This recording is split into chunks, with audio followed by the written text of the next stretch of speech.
Pernahkah Anda merasa tersesat dalam pikiran Anda, berlayar jauh dari dunia nyata, dan tenggelam dalam dunia imajinasi yang indah? Apa yang Anda alami adalah apa yang kita sebut melamun. Melamun adalah suatu keadaan pikiran di mana seseorang tenggelam dalam hayalan, seringkali terpisah dari lingkungan sekitarnya. Mengapa kita bisa melamun? Melamun sebenarnya adalah hasil dari fungsi otak yang kompleks. Otak kita terdiri dari berbagai bagian yang bertanggung jawab untuk berbagai proses kognitif dan emosional.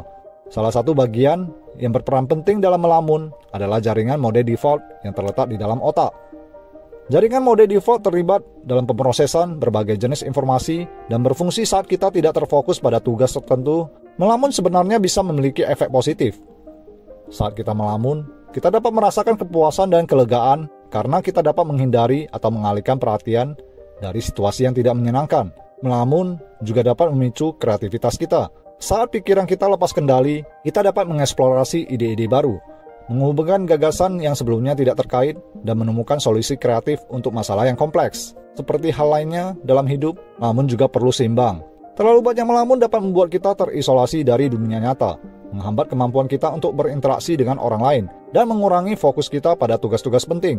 Contoh melamun yang bagus. Pikiran Anda dapat mengembara dan menghasilkan ide-ide baru.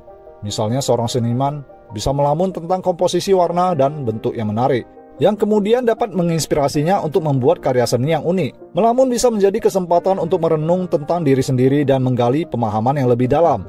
Anda bisa melamun tentang tujuan hidup, nilai-nilai dan perasaan Anda. Hal ini dapat membantu Anda memahami diri sendiri dengan lebih baik dan membuat perubahan yang positif. Saat dihadapkan pada masalah yang rumit, melamun dapat membantu menghubungkan ide-ide yang terpisah dan menemukan solusi yang inovatif. Misalnya seorang ilmuwan bisa melamun tentang cara-cara baru untuk menyelesaikan suatu eksperimen yang sulit. Contoh melamun yang tidak bagus, mengganggu konsentrasi. Jika melamun terjadi terlalu sering atau terlalu lama, dapat mengganggu konsentrasi Anda pada tugas sehari-hari.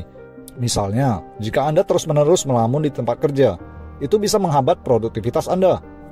Menghindari masalah. Kadang-kadang melamun dapat menjadi bentuk pelarian dari masalah yang sedang dihadapi. Jika Anda terlalu banyak melamun sebagai cara untuk menghadapi kenyataan yang sulit, atau mengatasi masalah, hal itu dapat menghambat kemajuan dan pertumbuhan pribadi, menyebabkan isolasi sosial. Jika melamun terjadi terlalu sering atau terlalu dalam, Anda mungkin menjadi terisolasi dari interaksi sosial yang sehat. Terlalu banyak melamun dapat membuat Anda terputus dari hubungan dengan orang lain, dan menghambat kemampuan Anda untuk terlibat dalam kehidupan sehari-hari. Jadi, apakah melamun bagus?